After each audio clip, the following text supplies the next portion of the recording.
राधे राधे, कैसे हैं आप सब। आज अधिक मास के बारे में बता रहे हैं। अधिक मास 17 मई से ही शुरू हो चुका है। इस महीने कौन कौन से कार्य करने चाहिए, किन किन कार्यों को करने से बचना चाहिए, आज मैं वह बताऊंगी। हिंदू धर्म में अधिक मास को बेहद पवित्र और पुण्यदायी माना जाता है। साल 2026 में यानी 17 मई से अधिक मास यानी पुरुषोत्तम मास की शुरुआत हो चुकी है।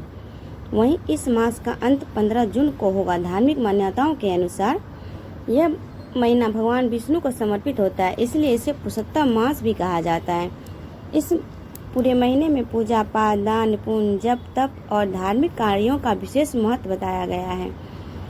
मानता है कि अधिक मास में किए गए शुभ कार्यों का कई गुना फल प्राप्त होता है, इसीलिए इसे एक तरह से पूरे महीने चलने वाला आध्यात्मिक उत्सव भी कहा जाता है। आइए जानते हैं इस मास में क्या क्या करना चाहिए।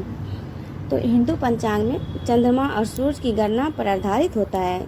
चंद्र वर्ष और सौर वर्ष के बीच तुलना बनाए रखने के लिए लगभग हर 32 महीने बाद एक अधिक महीना जोड़ा जाता है, जिसे अधिक मास कहा जाता है। इस महीने को मालमास भी कहा जाता है, लेकिन भगवान विष्णु ने इसे पुरुषोत्तम नाम देकर विशेष स्थान प्रदान किया, तभी से यह महीना अत्यंत शुभ माना जाने लगा। भगवान विष्णु की पूजा करें। इस मास में भगवान विष्णु की पूजा करें। हर दिन सुबह स्नान के बाद भगवान विष्णु और माता लक्ष्मी की पूजा करें। पीले फूल, तुलसी और पंचामृत अर्पित करना शुभ माना जाता है। साथ ही सत्यनारायण व्रत कथा सुनना या पढ़ना भी बहुत शुभ होता है। मंत्र जाप और पाठ करें। इस महीनों में ओम नमो भगवते वासुदेवाय मंत्र का जाप करना लाभकारी माना जाता है। साथ ही श्रीमद् भगवत गीता, रामचरितमानस और विष्णु सहस्त्रनाम नाम का पाठ भी करें। दान पुण्य करें। गरीबों को और जरूरतमंद को अन्न, वस्त्र, पीला वस्तुएं और धन का दान करना शुभ माना जाता है। इससे भगवान विष्णु की कृपा प्राप्त होती है।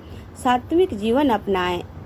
अधिक मास में सात्विक भोजन करें और क्रोध, झूठ, नकारात्मक सोच तथा विवाद से दूर रहने का प्रयास करें। व्रत और भजन कीर्तन करें। इस पूरे महीने में भजन कीर्तन, सत्संग और व्रत रखने का विशेष महत्व माना गया है। अधिक मास में क्या नहीं करना चाहिए। मांगलिक कार्यों से बचें। अधिक मास में विवाह, गृह प्रवेश, मुंडन और नए व्यापार की शुरुआत जैसे मांगलिक कार्य समानता नहीं किए जाते हैं। तामसिक भोजन न करें। मांसाहार, शराब और नस्लीय चीज़ों से दूरी बनाए रखना शुभ माना जाता है। ऐसा करना शास्त्रों में शुभ बताया गया है। किसी का अपमान न करें। इस महीने में दूसरों का अपमान, कटु वचन और विवाद करने से बचना चाहिए। साथ ही किसी का अपमान भी नहीं करना चाहिए। इस मास में ये सब नहीं करना चाहिए, जिससे ये सब गलत काम हुआ। गलत कार्यों से दूर रहे। धार्मिक मान्यताओं के अनुसार अधिक मास में छल, कपट, झूठ और अनैतिक कार्यों से बचना चाहिए। धार्मिक मान्यताओं के अनुसार पुरुषोत्तम मास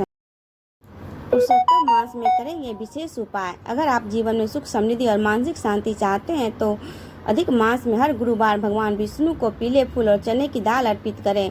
वहीं तुलसी के पौधे के सामने दीपक जलाना भी बेहद शुभ माना गया है। ऐसा करने से जीवन में सुख, समृद्धि का वास बना रहता है। अधिक मास में ये सब करना उत्तम होता है। अगर वीडियो पसंद आए प्लीज़ लाइक भी कीजिएगा, कमेंट कीजिएगा, शेयर भी।